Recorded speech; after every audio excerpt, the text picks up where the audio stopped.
After I am dissolves, something very quiet and very decisive happens. There is no announcement. No inner voice saying, "This is it." No moment you can point to and call an awakening. Instead, there is simply an absence. Not the absence of life, but the absence of someone standing apart from life. The subtle sense of being a center, a watcher, a manager of experience gently falls away. And what remains does not feel special. It feels natural. It feels ordinary. It feels like how things have always been before effort entered the picture. At this stage, you no longer experience life from a distance. There is no longer a you here and the world out there. Experience does not arrive to be processed. It happens and completes itself. Thoughts still appear, but they no longer form a story about who you are. Emotions still arise, but they do not demand interpretation. The body moves, responds, rests, speaks, all without a reference point claiming ownership. Life is no longer something you are navigating.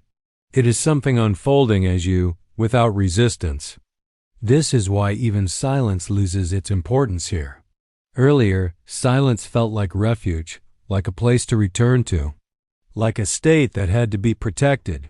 Now silence is not something you enter or maintain. Silence is simply the absence of inner friction. Noise may exist around you, activity may fill the day, conversations may happen, but nothing is pushing against what is. Silence is no longer an experience. It is the background fact of being alive. In practical life, this shows up in ways that are almost invisible. Someone disagrees with you, and the body responds appropriately, but there is no inner contraction afterward. No replay, no need to prove anything. A difficult situation arises, and action happens naturally without anxiety driving it. Decisions are made without inner debate.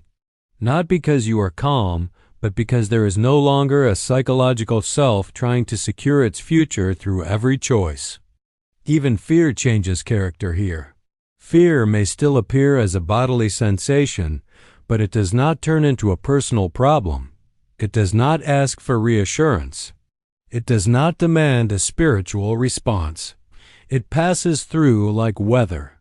There is no longer an identity that needs to be defended from experience.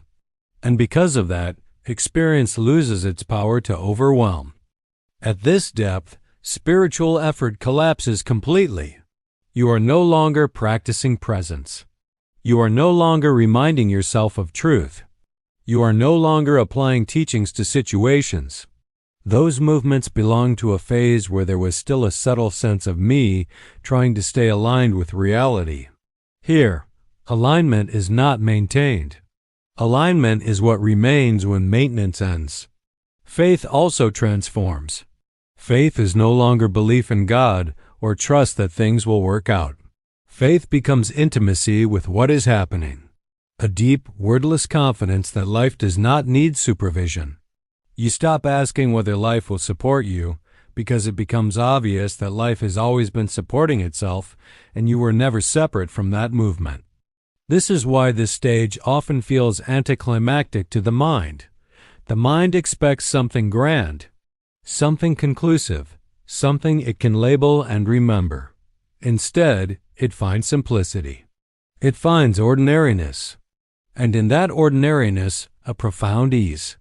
You stop wondering whether you are there. You stop checking whether awareness is present. You stop measuring your state. There is no longer a need to confirm being. Even spiritual identity fades completely. You no longer see yourself as awakened, conscious, or on a path. Those labels feel unnecessary, even slightly false. If someone asks you how you are doing spiritually, the question feels odd. Not because you are beyond spirituality, but because spirituality as an identity has ended. Life does not need to be framed anymore.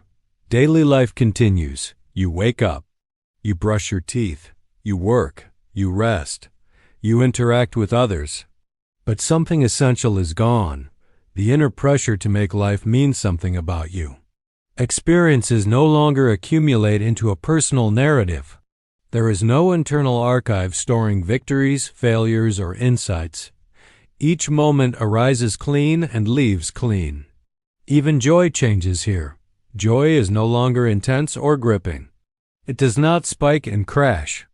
It is quiet, steady, unremarkable, like a low hum beneath everything.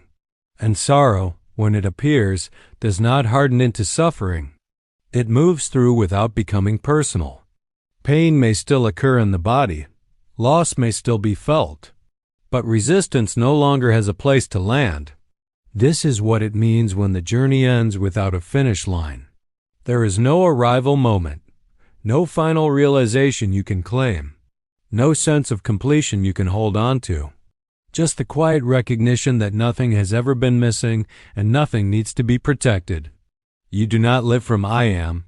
You do not live from silence. You do not live from awareness. Life lives itself, effortlessly, impersonally, intimately, and that has always been enough.